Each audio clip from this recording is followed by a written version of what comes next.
Greetings, Miss Reyes and classmates. I am Merbel Ochea and we are Group 14. Me, Merbel Ochea and Jofel Ochea will report about the given topic. Jose Rizal's medical apprenticeship in Paris and Heidelberg. We divided our reporting into two separate parts. Jose Rizal's apprenticeship in Paris, which is reported by Jofel Ochea, and Jose Rizal's apprenticeship in Heidelberg, which is reported by me, Merbel Ochea.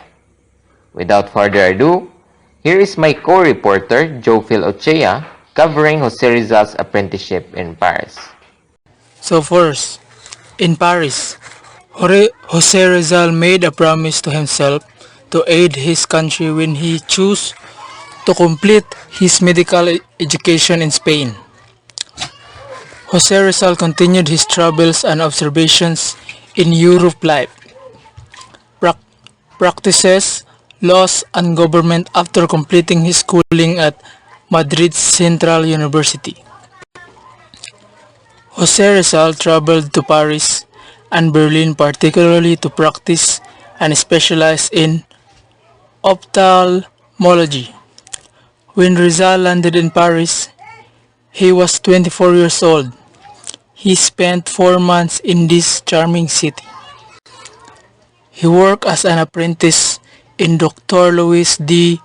Rickert Clinic. During this time, he was the most prominent French ophthalmologist, Dr. Louis D.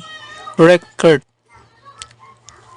France's premier oculist, thought Rizal was such an capable student and admired him so much that he hired him as his clinical assistant.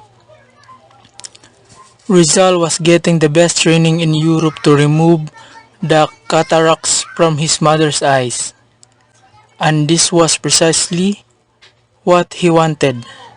In his spare time, he paid visits to Pardo de Taveras and Juan Luna, two of his countrymen. Juan Luna once painted the Blood Compact, a historical canvas in which Rizal portrayed Sicatuna and Trinidad portrayed Legazpi. He also dressed up as an Egyptian priest for a group photograph titled The Death of Cleopatra. Once more, I am Merbel Ochea and I will discuss Jose Rizal's apprenticeship in Heidelberg. Rizal moved to Heidelberg after working as an apprentice at Dr. Louis de Rickert's clinic in Paris. He stayed at a boarding home near Heidelberg University. He worked at the University Eye Hospital under the supervision of renowned German ophthalmologist Dr. Otto Becker. He also attended university lectures by Dr. Becker and Professor Wilhelm Koenig.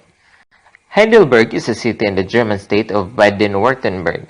It is known for its historic universities and attractive countryside scenery. Rizal used to wander along the Neckar River throughout his stay in this city, marveling at the scenic scenes that offer character, life, and kaleidoscopic colors in its scenery, as well as the swarming of flowers of varied sizes, shapes, colors, and pleasing aromas.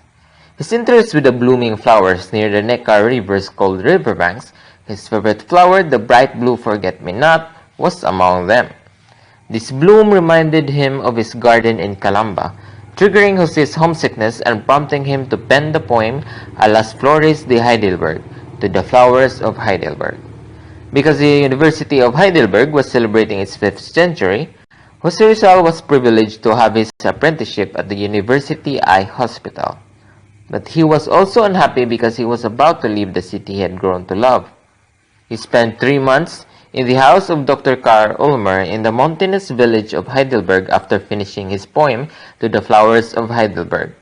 Dr. Ulmer, a pastor, was generous and polite and played a key role in bringing Jose Rizal and his best friend, Professor Ferdinand Blumentritt, together. Jose wrote a letter to Professor Ferdinand Blumentritt, director of the Ateneo of Litzmerz in Austria, on July 31, 1886. Professor Blumentritt was an ethnologist who was interested in Philippine language, according to Pastor Ulmer. With his letter, he included a book by Rufino Baltazar called Arithmetica, which was published in two languages, Spanish and Tagalog. Professor Blumentritt was so taken aback when he received Rizal's letter that he promptly responded and sent Jose two books.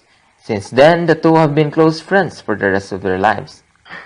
For further questions, my co-members Ralph Pitoria and D. John Pakibot will attempt to answer them.